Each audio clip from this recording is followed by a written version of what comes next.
ואורך וכבוד אדוני עלייך זרח קומי אורי כי ואורך וכבוד אדוני עלייך זרח חסדי מאיתך לא ימוש וברית שלומי לא תמות שאי סביב עינייך ורי כולם נקבצו באולם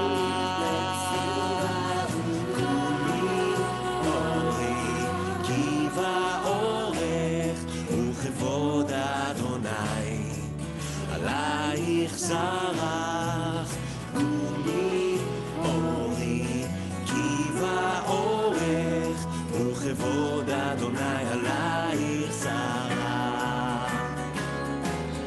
It's time to rise up and shine. It's time to rise up and shine. It's time to rise up and shine. It's time to rise up and shine. It's time to rise up and shine. It's time to rise up and shine. אורי כי ואורך וכבוד אדוני עלייך זרח קומי אורי כי ואורך וכבוד אדוני עלייך זרח וכבוד אדוני עלייך זרח וכבוד אדוני עלייך זרח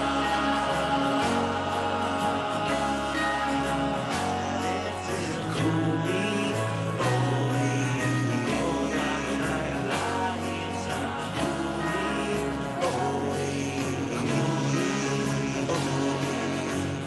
קומי אורי Thank you. Shalom, חברות וחברים. And we were just listening to the beautiful song performed and written by our musician Shimon Smith, Kumi Ori. Shalom to all of our partners and friends from around the world, and thank you for joining our online program tonight. My name is Anna Kislansky. I serve as acting CEO of the Israel Movement for Reform and Progressive Judaism. And I welcome you to this event together with our partner organizations, ARZA, Arzenu, the WUPJ, and the World Union for Progressive Judaism. Last time that we met online was actually when we were celebrating Israel's 73rd birthday and Yom Ha'atzmaut. We were celebrating our country's achievements and our movement's achievements.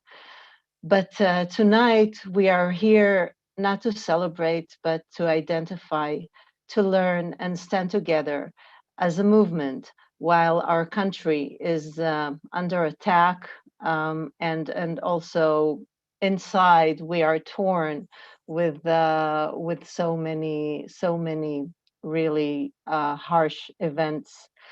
We will hear from leaders of our movement in Israel, and of course our partners outside of Israel. And hopefully we'll have time towards the end of the program to also open up for your questions.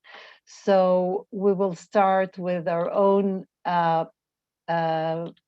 member of the Knesset, Rabbi Gilad Kariv, who will give us a political social briefing of actually what's going on in Israel.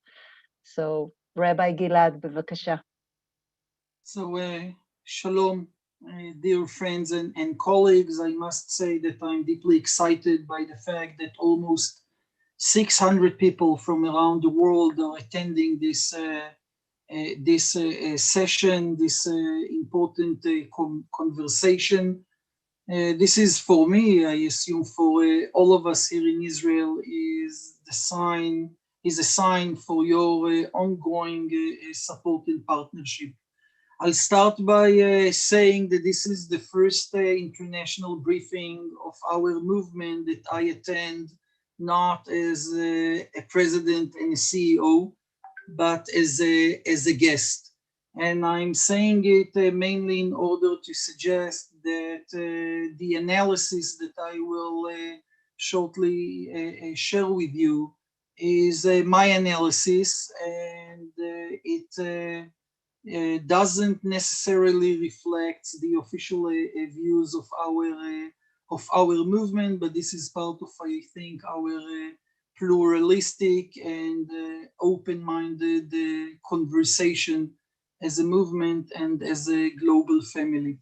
I will not refer to the current political situation in Israel, mainly because it is very difficult to predict what will happen in the coming few days, and the political landscape in Israel is shifting rapidly in the last few years. You can read about it in the different websites and newspapers, and I will address shortly the current events.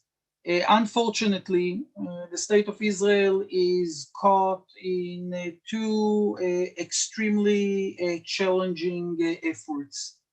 The first is the military effort, the military operation vis-a-vis Hamas, and the other challenge is the internal challenge of the violent acts and riots that are taking place in the last few days, mainly in the Jewish Arab mixed cities across the country. Those two situations are deeply connected, and still we need to refer to each one of them with a different perspective. I will start with the military operation vis-a-vis Hamas. This operation was launched after a massive rocket attack led by Hamas and the Islamic Jihad on most of the southern cities of Israel. And one thing that was revealed during this operation is that Hamas invested in the last 7 years many resources in order to minimize the gap between itself and Hezbollah in Lebanon. And that Hamas today represent a very serious military risk to the state of Israel and to the Israeli citizens. And we saw it mainly by their growing ability to threaten most of the Israeli cities with rockets and missiles. This operation also revealed the strategy of Hamas to achieve two goals.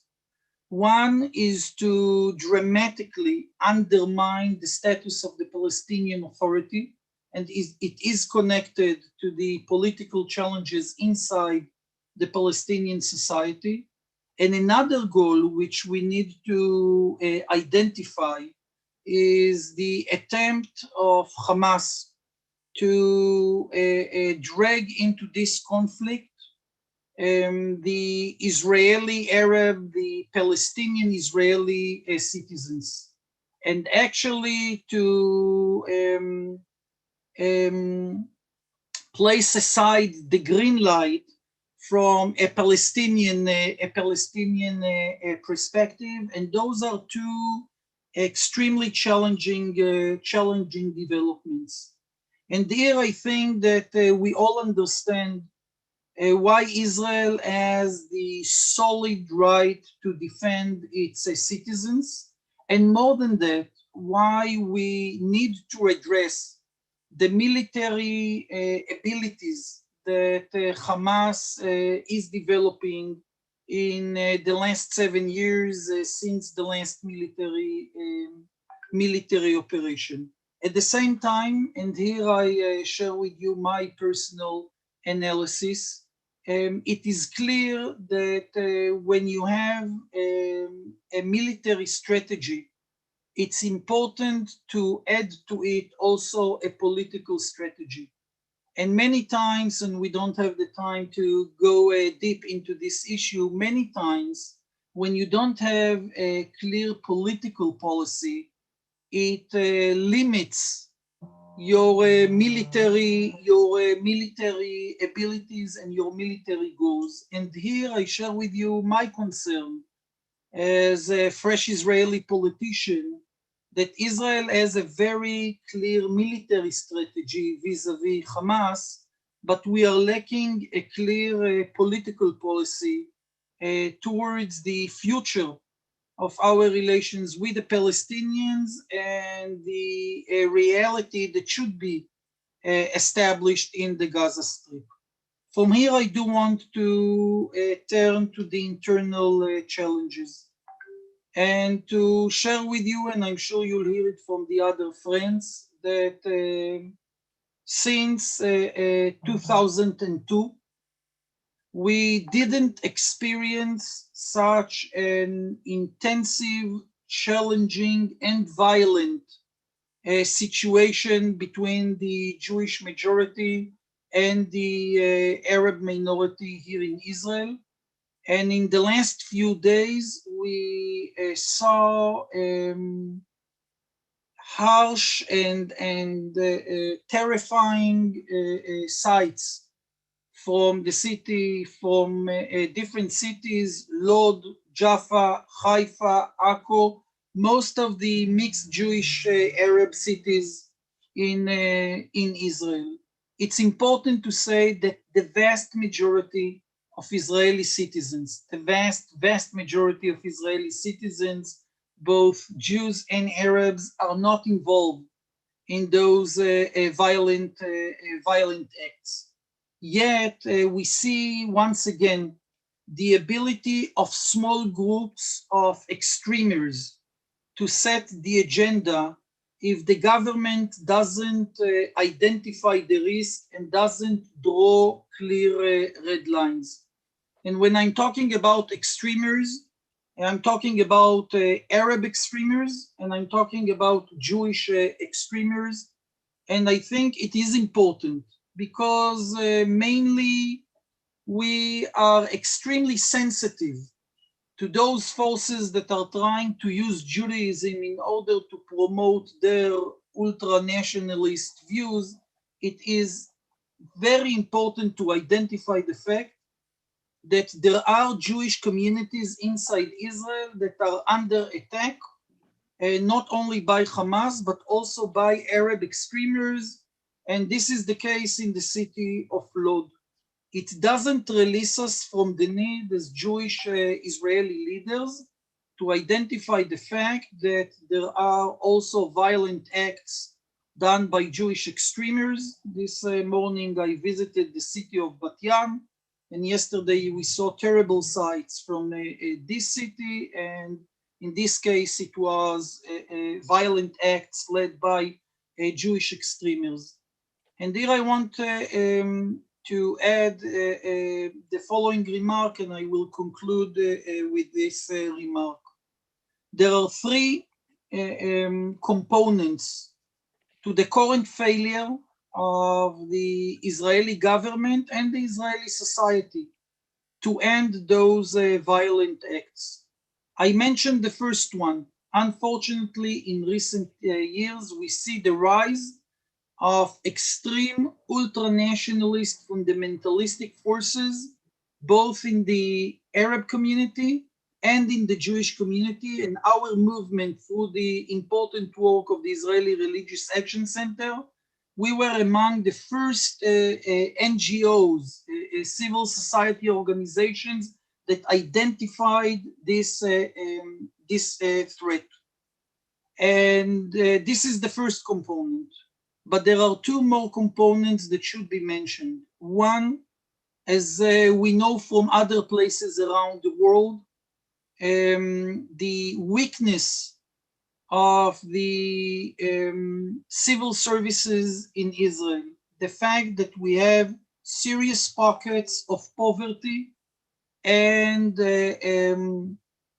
social distress, both in the Arab community in Israel, but also in some parts of the Jewish community in Israel. This is the ground for the rise of the extreme forces. And in the long run, unless we know how to build strong policies to address those social concerns, it will be very hard or difficult to defeat those extreme forces. And the last component I will mention, alongside to the many achievements of the Israeli government in fighting the pandemic, unfortunately, in the last 2 years, many of the arms of our civil service, of our executive branch of our government are paralyzed because of the political situation in Israel. And when we are asking ourselves how come the Israeli police was not able to block those violent acts during the last 3 nights, it has also to do with the fact that there are areas of serious civil weakness or executive weakness in the work of our government. And the combination of those 3 factors led us to this situation. I'm glad to share with you, and this is my concluding words, that in the last day, or actually today, we see more and more Israelis, both Jews and Arabs, understand the need to present the voice of the Israeli majority that is standing firmly against the violence.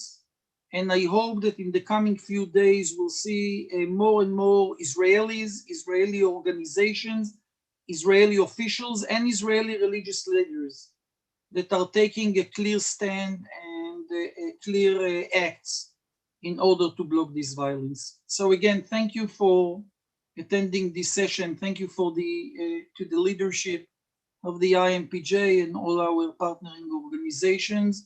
And I wish us all Chag Shavuot Sameach. Thank you, Chaver Knesset, Rabbi Kariv. And now, please, Rabbi Leah Mulstein, the chair of Arzenu, we would love to hear from you. Thank you, and thank you, Gilad. Thank you, Anna. Friends, I want to thank you for gathering here today, just days before the festival of Shavuot, in solidarity with our siblings in Israel and praying together for peace for the region. And so it seems appropriate to turn to the words of the prophet Micah, who declared, Ki mitzion teitzei Torah, out of Zion shall go forth Torah and the word of God from Jerusalem. And Micah continued, and they shall beat their swords into plowshares and their spears into pruning hooks. Nations shall not take up sword against nation. They shall never again know war. To this we say, Bimhera v'yameinu, speedily in our days. Amen. Amen. Thank you, Rabbi Leah. Chavereinu, Rabbi Rick Jacobs, the president of the URJ, Union for Reform Judaism. Bevakasha. Thank you, Anna, and thank you, everyone, and particularly our Israeli colleagues for the strength and the vision and the deep sense of the collective work that you do on behalf of all of us. Can I just say that when we usually gather to talk about anything regarding Israel, it's complex, and there are different arguments, and there are all these different issues and values we wrestle with. But this is a moment, friends, that isn't complicated. This is about the deepest connection that we feel with our siblings in Israel. And they are under attack and we stand completely with them. There will be time for complex discussions and arguments and debates, and we hope that member of Knesset Gilad Kariv will be leading not just us, but the entire leadership of the state of Israel.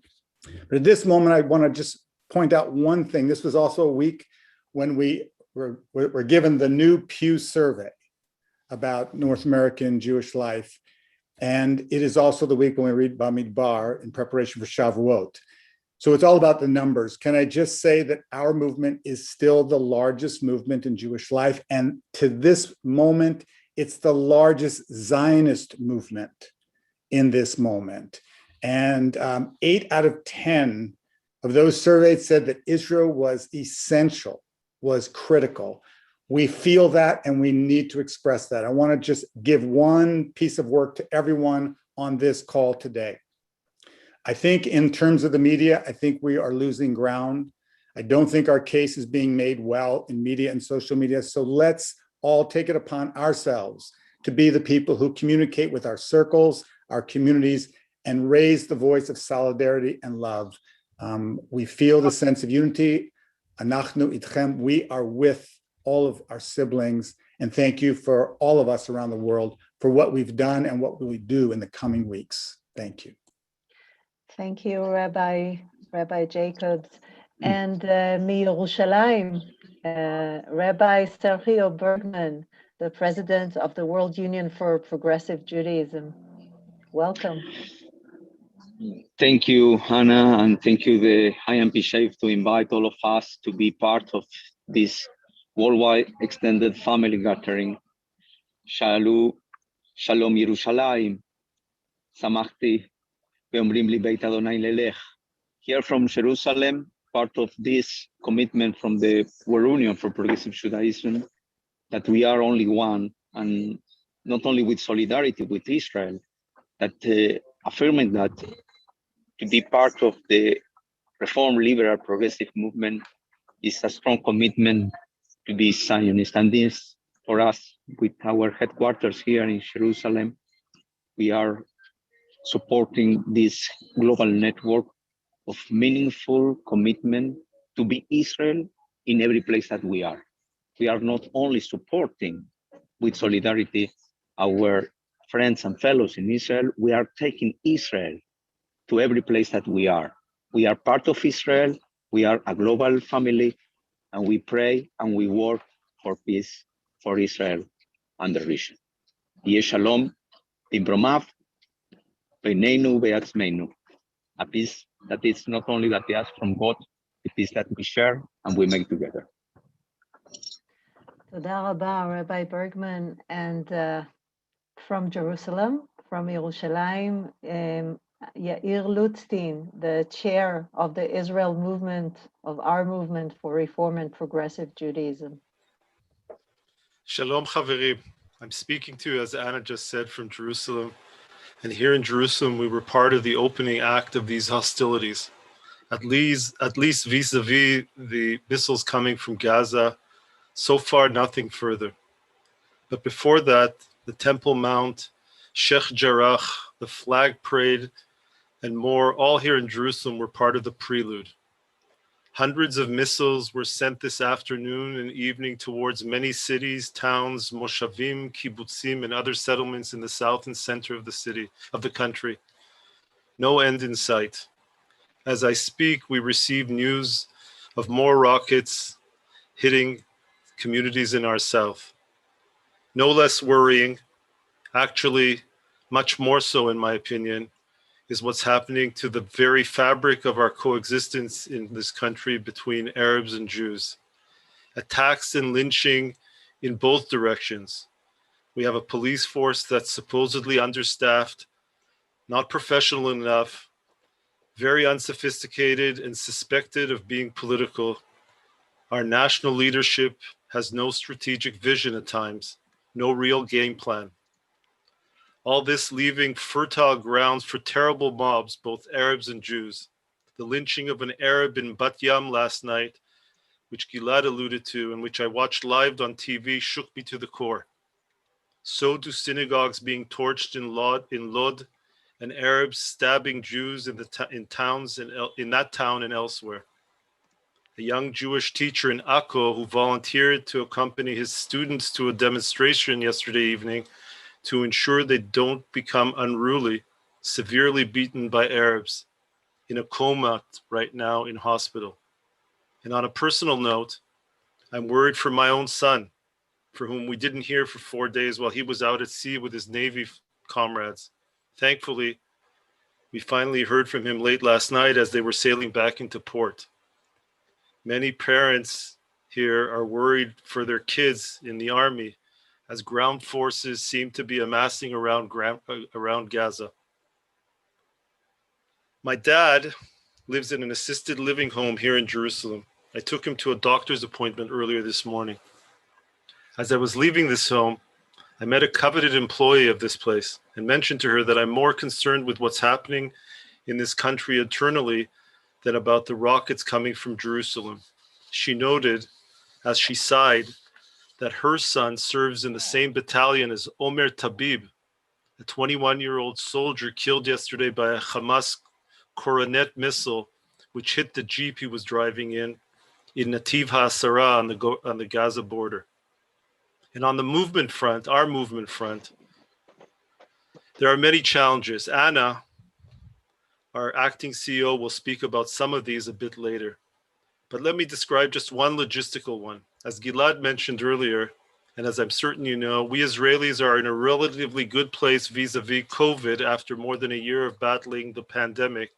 And people now want to see each other again in our more than 50 synagogues around this country, from Rosh Pina and Nahariya and Carmiel in the north to Yahel and Lotan in the Arava, not far from Eilat.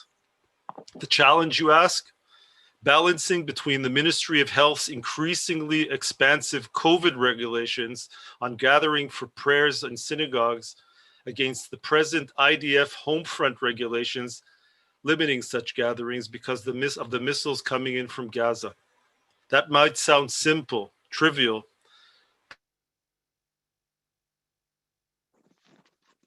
and that's no mean task. Friends, we here in this country and in our wonderful Israeli reform movement will get through this dark period.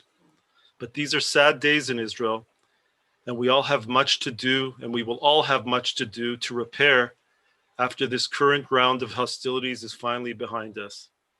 I thank you for your solidarity. It really, truly means a lot. Adonai oz le'amo yiten, Adonai yevarech et amo b'shalom. The Lord will give strength unto his people. The Lord will bless his people with peace. Toda chaverim. Toda, Yair. And now Professor Ronen Be'eri from Mevaseret, and the chair of IRAC and board member of the IMPJ. Thank you, Anna. Let me start with and welcome all brothers and sisters. I'm so happy and relieved to see you all. Let me start with just a personal story. My current war started when I got very close to a hit of a missile on Jerusalem on Monday at 6 p.m. on the first salvo. I was, after the alert, lying outside of my car with my head down, covered in my hands, and the missile landed about 500 meters from me. And I thought that was a shock. And we know that Israel knows how to respond to these shocks, and much has been said already about what's going on in Gaza just now. I wanted to concentrate on really what Iraq has been warning about for the last several years. The events taking place mainly in mixed cities in Israel are mainly driven from the Jewish side by the organization Le'ava, which we all were heard again and again by Iraq, that it is an organization dedicated to violence and racism, which we managed to prevent its head from running to the Knesset in the previous elections. And we uncovered in several actually shocking documentations their previous deeds in the center of Jerusalem, doing the very same things they are doing now all over the country. I'm, of course, referring to the Jewish side, but there is a very strong also Arab side to these events, as you've all heard. And it all reflects on a lack of governance. A lack of governance that is reflected by the very long period where we don't have a functioning government in Israel. For the very long period in which we don't have a budget in Israel. And this weakness calls for the extremists from both sides, as Rabbi Gilad said, to take the reins into their own hands and act violently. We are very saddened by these events. I'm personally very, very terrified by these events, but there is hope. I've just returned from an event taking place on the bridge overarching the Jerusalem-Tel Aviv road, an event organized by the communities of Mevaseret Zion, in which I live, Ein Rafa, Ein Nakuba, and Abu Ghosh, which are neighbor Arab villages. And this event was sponsored by the mayors of all these villages. This event was a common call to stop violence, to stop incitement, and to return to the peaceful ways of coexistence that we all deserve. These events are taking place all over the country, and they give me huge hope that these bad days will go away. And as we have demonstrated in the past, our resilience on the military side on the one hand, but on the internal brotherhood and internal solidarity on the other hand will prevail at the end. And I thank you all for all your help and support in this matter. Thank you. Thank you, Professor Be'eri. And now we have two Israeli congregational rabbis with us. And the first one to speak will be Rabbi Galit Cohen Kedem from Congregation Kodesh V'chol B'cholon. Brucha abaa, Galit. Shalom, shalom, Erev Tov. I'm sitting here in my daughter's room because everyone else is close to our bomb shelter. These are the times of day that the kids are becoming more anxious, and every motorcycle or noise from the outside makes them jump and ask if this is the time to go into the bomb shelter. This has been going on for several days here. And I want to bring the voice of our congregation. That's usually not, unlike the congregation speaking after me, is usually not part of this. We're not on the borders. We're just outside of Tel Aviv. And it's a very mixed congregation. Some of my congregants voted for Bibi Netanyahu, and others voted for Gilad Kariv, and others voted for Yair Lapid. And politics are a very sensitive topic in our congregation. But one topic that we talk about a lot is education and our commitment to our children. We have many young families, many young children. We have over 200 children in our educational track in Holon, which started 10 years ago. And our biggest challenge right now is how to deal with this trauma and to help deal with anxiety without falling into the pit of racism and without falling down into hatred. How do you educate and how do you inspire children and parents to hold the complexity of this issue and to say, yes, we are afraid and we are angry and these feelings are acceptable and they are normal and we understand them and we have compassion, and still not lose the compassion for others who suffer. And I want to say that this has been a big challenge for me as a rabbi, as an educator, and as a mother. And I always go back to this beautiful midrash that is said around Passover when the angels are asking to sing the song of the praise of God when the Egyptians are drowning in the sea. And HaKadosh Baruch Hu, God Almighty, turns to them and says, "Ma'aseh yadai tovim bayam ve'atem omrim shira." My creations are drowning and you are singing. And I find much inspiration by that. And I find myself teaching it over and over again. Even when your enemy is suffering, this is not a time to gloat. This is not a time to ask for vengeance. Vengeance is the outside, the peel of the core feeling of fear. And feeling fear is sometimes so intimidating, so difficult, but we have to be very honest, emotionally honest about this. Your support, and I cannot emphasize this enough, the sense here, and I've spoken to many congregants over the days, the sense is that we're secluded. No one understands us. No one's getting it. Everyone thinks we're wrong. Bat Yam is the city next to us. We are deeply disturbed and ashamed by the lynch that occurred there. My congregants are too afraid even to go and demonstrate outside. We are so afraid of violence.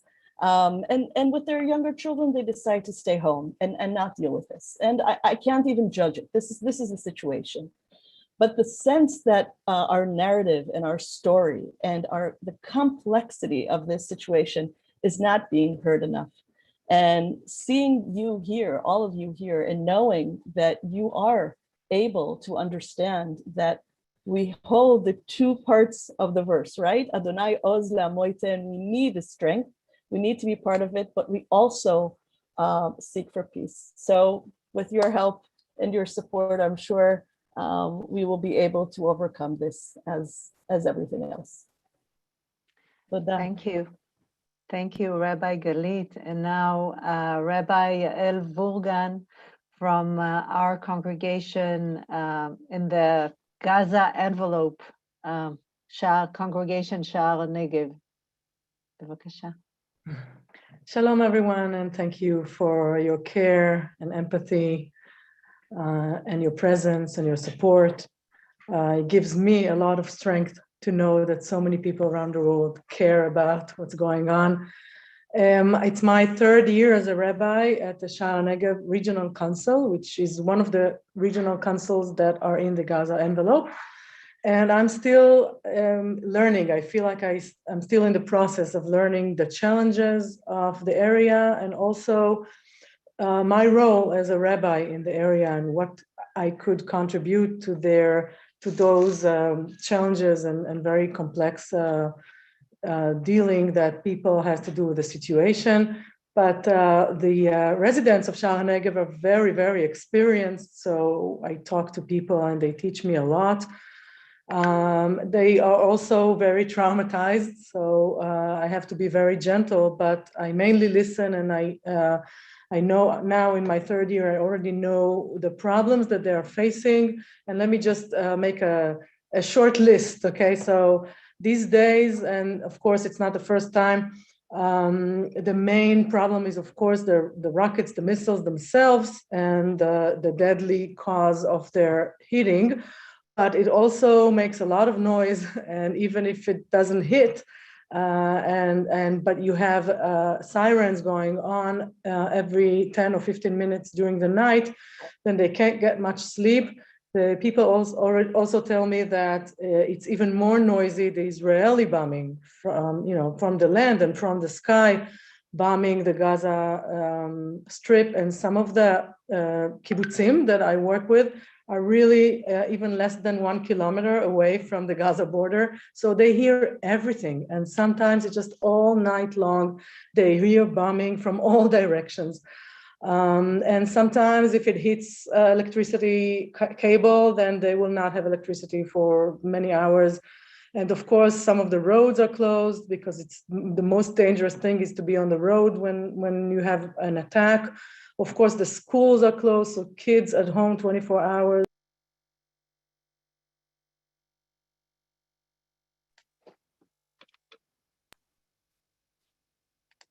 Another problem is, of course, the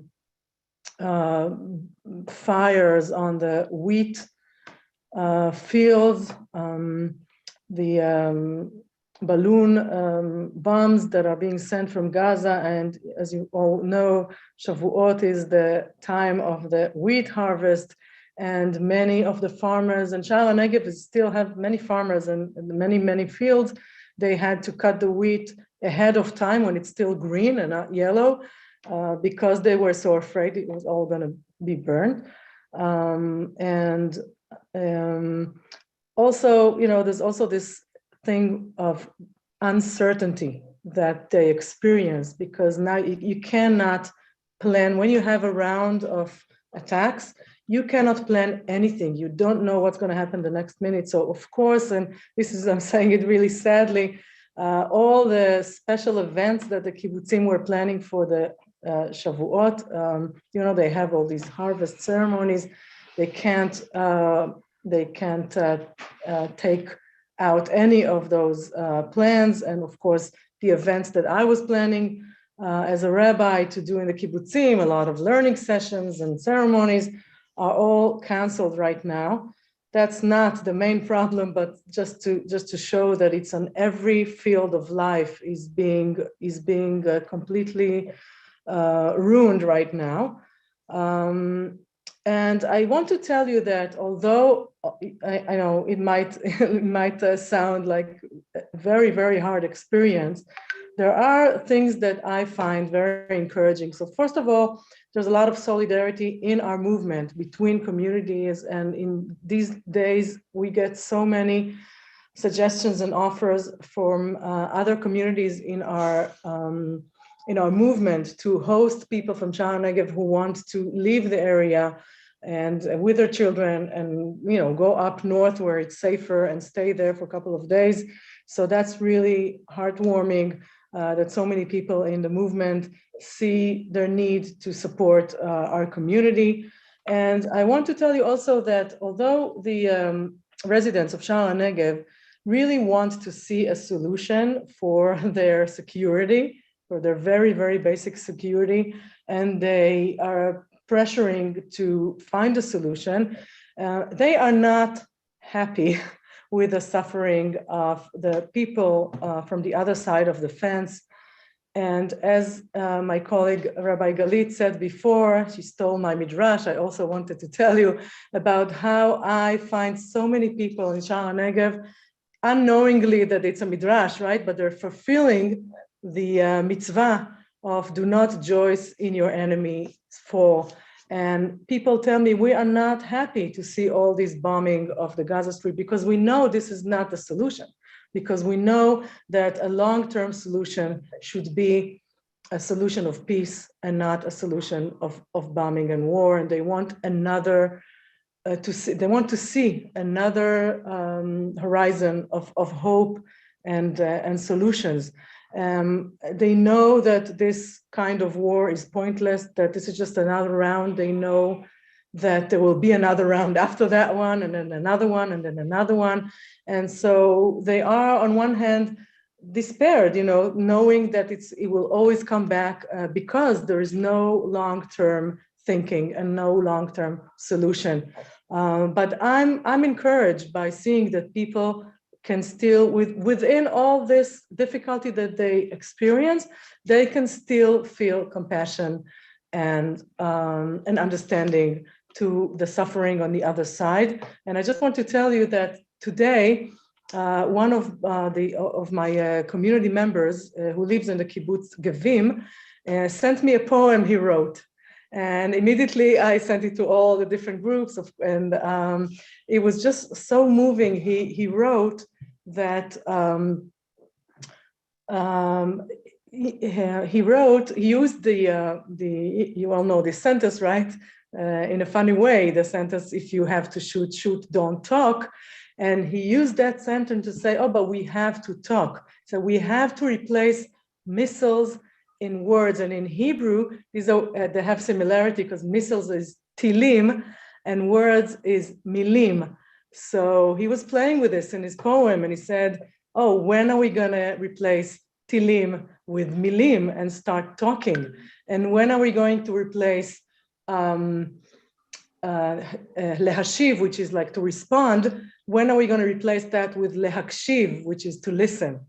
And so all his poem was about how we need to change strategy and how we are still looking for another relationship with the neighbors in Gaza. And so I just want, for the last thing, to tell you that I was inspired by that. And I know that now, I cannot hold any events right now with my community, but I'm using words. I'm using words of comfort, words of faith, words of compassion. I'm sending words wherever I can to the people. I'm through personal connections, I talk to people, and I find that this really helps people. People react, that the words encourage them and makes them able to still believe that peace is possible, and believe in dreams and believe in the way of peace. And I think that's the little thing that I feel I can do right now. I can use words to help people still not lose their hope for a better future. עושה שלום במרומיו, הוא יעשה שלום עלינו ועל כל ישראל ועל כל יושבי תבל, ואמרו אמן. Amen. Toda, Rabbi Yael. I was just on another call with your chairs, Noga and Nati, Noga from Kibbutz Mefalsim and Nati from Kibbutz Oraner.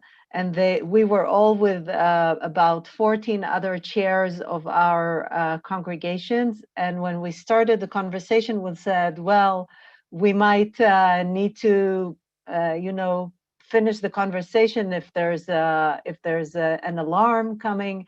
And they were like, forget about it. We've been having the alarms the whole day, and we're sitting in the mamad.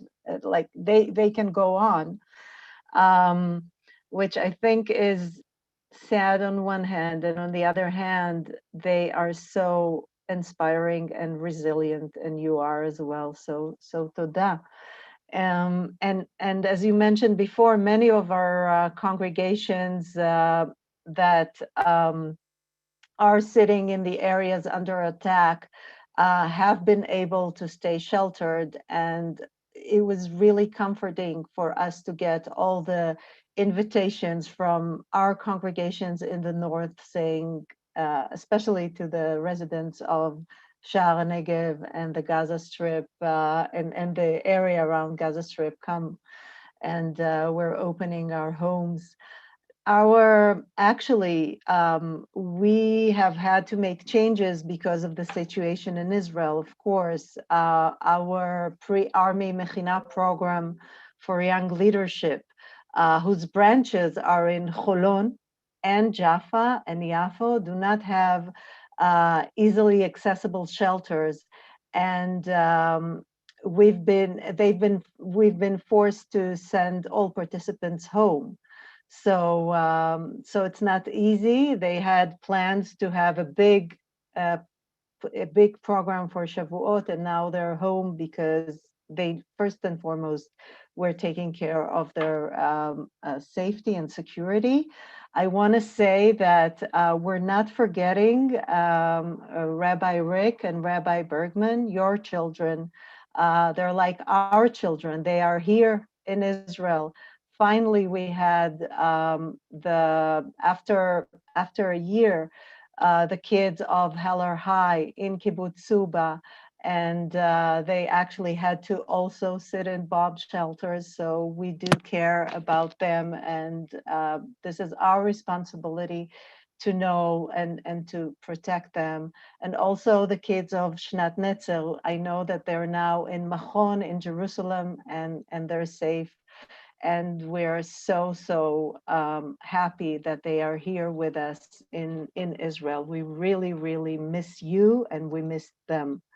So that's one thing. I want to say that we're really concentrated on inside work and on Tikkun Olam projects. I think Yair and Ronen and everybody who spoke before me really expressed their concern about the violence and about the really rift that is happening between Jews and Arabs in Israel. And we really try to encourage our shared society programs and encourage our rabbis and lay leaders that are involved in shared society programs to reach out to their partners. And they've been doing that, and really, we send always a message of stopping the violence and the madness in the streets. And we we're also, I want to say that we're also standing with other civil society organizations like Tag Meir and also other pluralistic Jewish organizations to send messages of peace and hope within Israel. It's really comforting to know that we're not alone, that we're talking about dozens of organizations really sending messages of calmness and peace. And it's also important for me to say that in just a few days, we will celebrate the holiday of Shavuot. And actually, after a year of online programming, we were really hoping and looking forward to face-to-face tikkunim, a whole night study and activities celebrating the holiday of Matan Torah and studying Torah. However, and studying and just sharing the opportunity to really engage in Jewish thought together. However, there is a big chance that again we will have to go back to online programming, and this time not because of the COVID pandemic. And I want to say that the word tikkun in Hebrew means fixing. And at this time, more than any time, we need a tikkun. And our movement is committed to fix the broken parts in our beloved country. So, and another one last thing I want to say, and I know it's going to be mostly in Hebrew, but prior to Shavuot, we decided this Motzei Shabbat, the Israel time, our rabbis and congregations will join together in a special online Havdalah program for strengthening and consultation, which will be broadcasted on our Facebook page, and you're all invited. We'll be happy to have you with us. So thank you for that. And I hope that you'll have an opportunity, I think you'll have an opportunity to ask questions or us to answer your questions. But prior to this, I want to call for Reuven Marco. Reuven is the co-chair of the IMPJ International Advisory Council. So Reuven, בבקשה. תודה, אנה. שלום, חברים. From Netanya, the International Advisory Council to the IMPJ board, which I co-chair with John Garson of Toronto, Canada, is tasked with strengthening the connections of the IMPJ with its supporters worldwide. It is a platform to provide feedback and advice back and forth.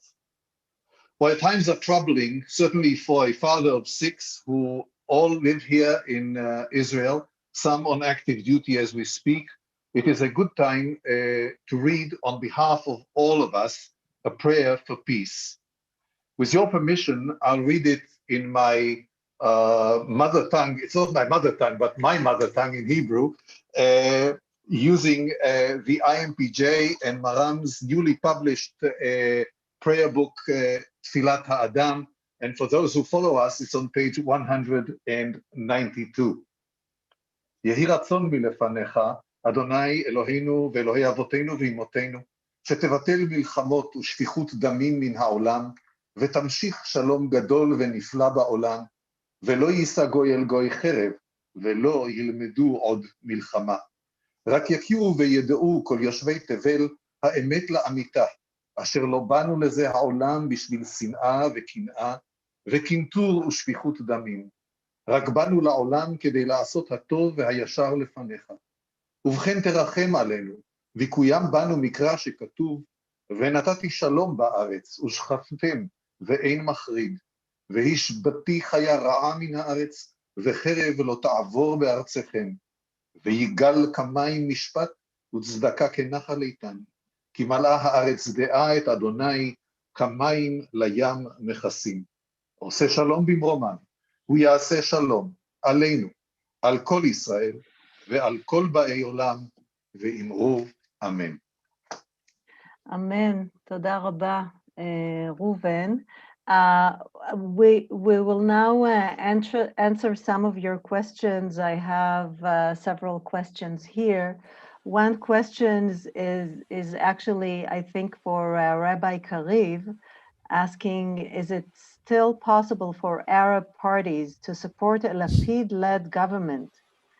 Can Gilad or someone else respond to this? So if Gilad is still here, that would be, is Gilad still with us? Gilad's not here, okay. Anna. Okay. So anyone? What was the question? What was the question, Soriana? Is it, no problem. Is it still possible for Arab parties to support a Lapid-led government? And I don't know. Well, if the as we speak, I understand. I'll say two words about that. I'm not the politician in the room, but I'll try to say it. I know that from the press that we're seeing this afternoon with Naftali Bennett saying that he's going to now entertain rejoining a right-wing government led by Bibi Netanyahu. The head of one of the smaller Arab parties, Ra'am, has come out with a statement saying that he was willing to entertain the possibility of joining in some sort of coalition, perhaps, or joining with some sort of an attempt to change the law so that Netanyahu or the prime minister will be elected in direct elections. I don't know what that means, but it's obviously he wants to remain in the game. The head of that Ram party, Mr. Abbas. So I don't know. I don't think the same is true with the other parties, but we'll have to see the other their major Arab party. But we're not certain about that. And as Gilad said at the beginning of his words, things are very, very dynamic at present. Thank you, Yair. Another question is, someone wrote, the speakers are all very moving and the rockets are still inexcusable, but how to resolve the internal violence in Israel? I think some of us related, I think we related to that. I don't know, you know, resolving is not easy because it has a lot of components. I know what is our responsibility as a movement in terms of really not letting the extreme voices prevail, but actually sending a calmer voice and a voice that is reaching out to others. And I think we're not alone. I think that there are also, in terms of the politicians and the people who have official positions, people like mayors of towns, I can say that they are also taking responsibility, and they are really encouraging a lot of the nonviolent voices, and they are themselves are really talking about the fact that we should not, you know, be surrender to the violent voices, and they actually released a joint statement. Both Arab mayors and Jewish mayors, and of course there's also a lot of questions, and I think Gilad related to that about the police, and you know, we should obviously look into what can be done better, but we are trying, I think, and I don't know, Yair. I'll just add one thing. I was on an earlier call this afternoon with my friend and colleague Yaron Shavit, who was the previous chair of our movement here in Israel and is presently the deputy chair of the Jewish Agency, and he mentioned the fact that he had just come from a demonstration that had taken part on the main road between Jerusalem and Tel Aviv, when residents and the mayors of several communities in and around that area, around the ultra-Orthodox community of Tel Siston, Mevaseret Zion, Abu Ghosh, an Arab community, all got together, amongst others, who got together and blocked, together with residents of those places, blocked the main road between Jerusalem and Tel Aviv and saying, enough is enough. We as a movement will take part in those actions.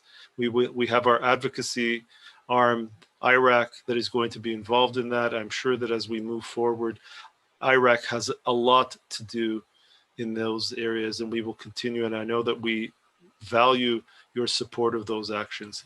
It is education that is needed. It is activism that is needed.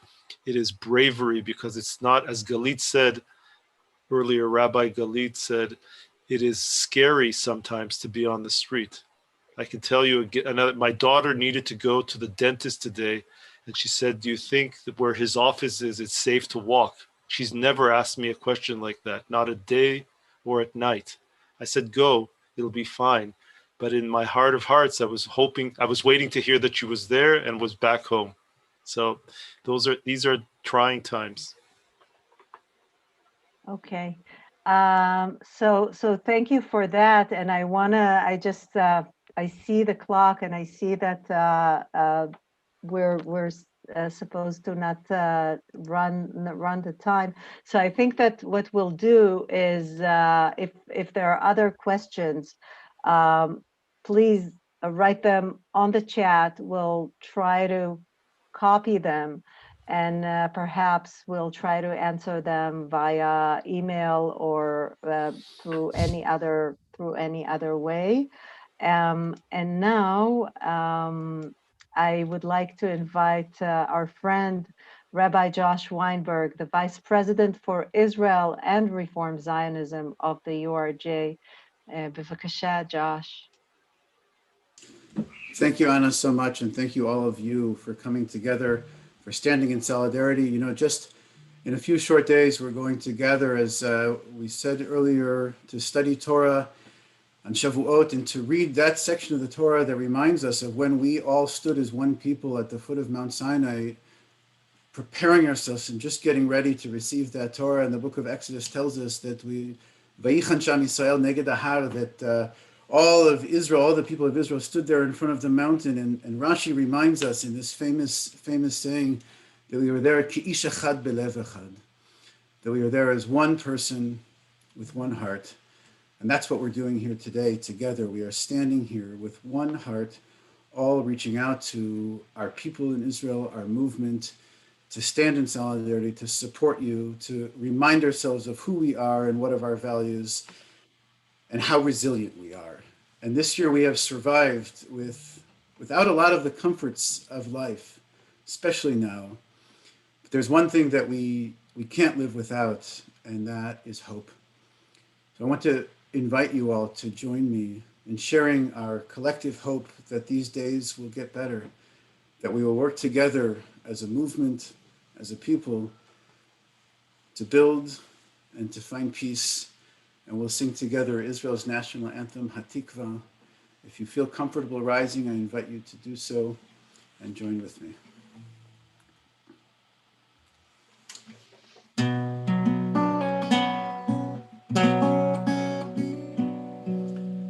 Kod belevav pneima, nefesh Yehudi obiya. Fatei Mizrach Kadima Ayin Tzion Sofia Lo Avta Tikvateinu Tikva Bashnot Alpayim Liatam Choshi בארצנו ארץ ציון וירושלים להיות חופשי בארצנו ארץ ציון וירושלים.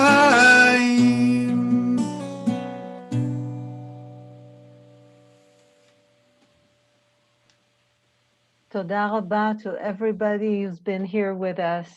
לילה טוב. תודה רבה, חברים. It warms our hearts to have you with us.